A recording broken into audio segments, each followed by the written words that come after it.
เอายางถนนหนึ่งนะถนนหน่วยแก้วของเมืองของสำเหนือแขวงหัวพันอันนี้ข้างล่างเขาก็จะคือตึก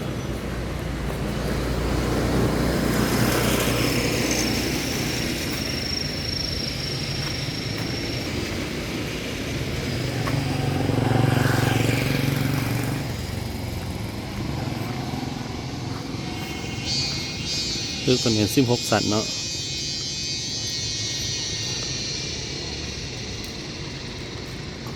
กลุ่มของทุนจีนมาลงทุน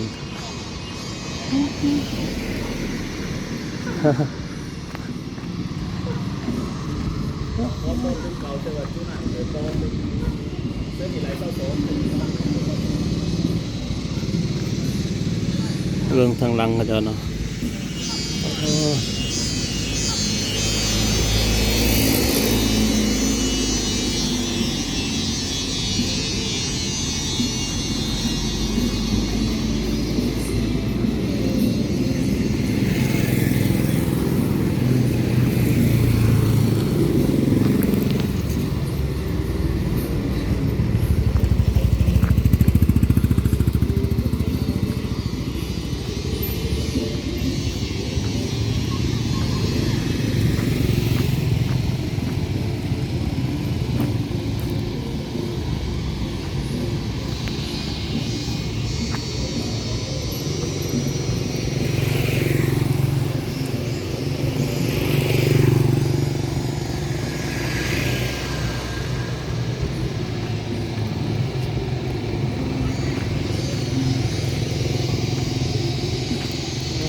เอาอย่างกลับ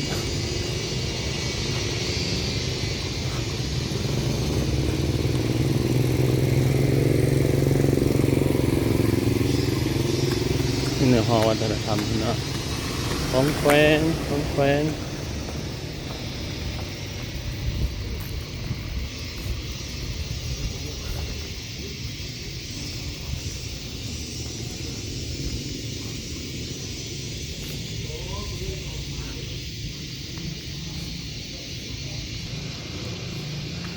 อันนี้คือ6 โมง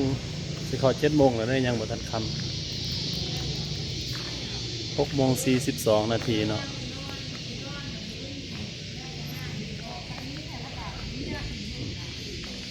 6 โมง 42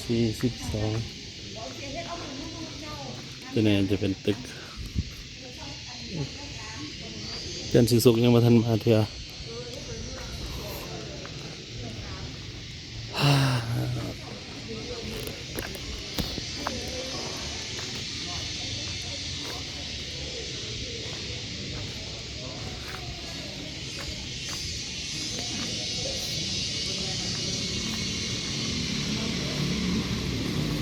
ผักสวกใส่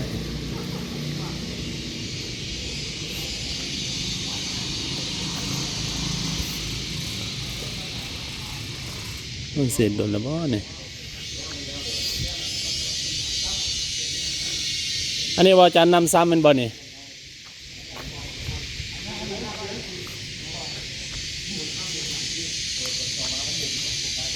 น้ำซ้ำมันอยู่ใจกลางเมืองเนาะ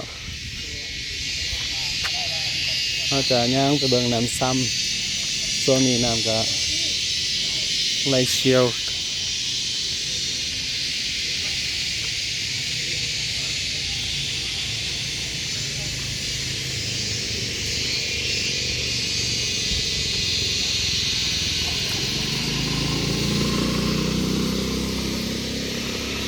จะไปสมน้ำซ้ำ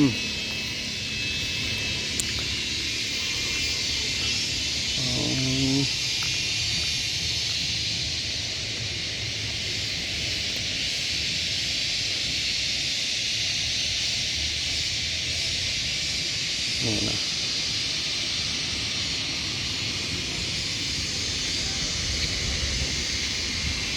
เป็นเหตุ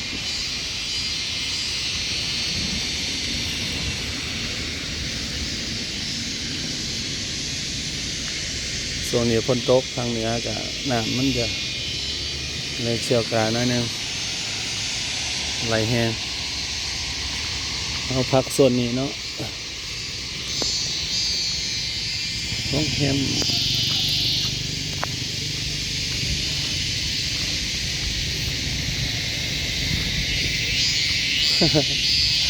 บ่มีพอมีบ่หลายโซนนี้มันจะเป็นโซนห้องแฮมร้านหน่อยขายเด็ก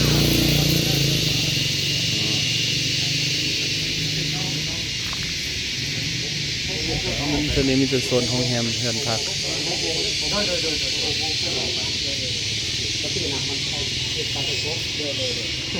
เห็นยังเขาขึ้นห้องเขาเลยบ่ ขึ้นห้องเลยได้เนาะ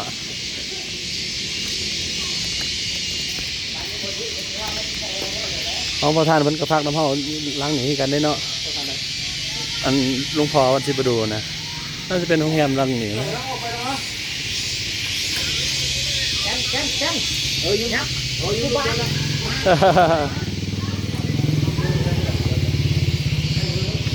อันนี้อยู่ล็อบบี้ล็อบบี้ให้กันตัวเมืองสำเนียอ่ะร้านหน่อยสบายดีโอ้น่ะ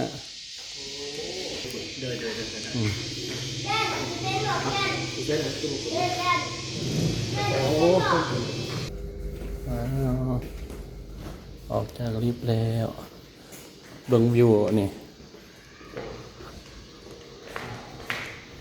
มาสิเบิ่งวิวก่อน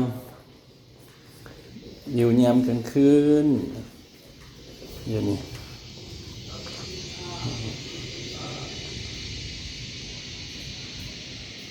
โพ้นวัดอยู่คนเนาะ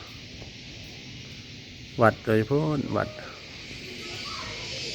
ซูมบ่เห็นเห็นนิดนึง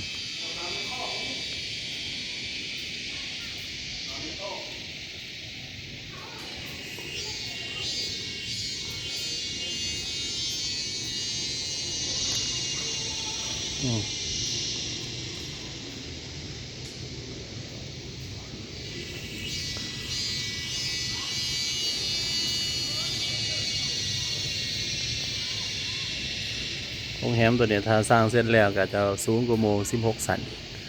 แต่ว่าเขาเห็นครูบาอาจารย์ว่าเขาสิขอต่อเป็น23 สันโอ้ที่แล้ว13มาเป็น16มันนี่เขาว่าสิขอเป็นนั่นสิได้บ่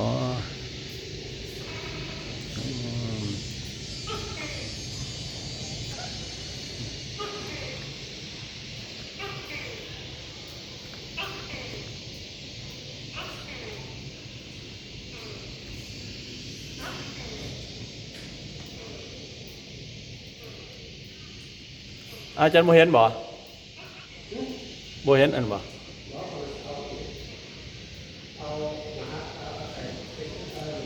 ไวไฟบ่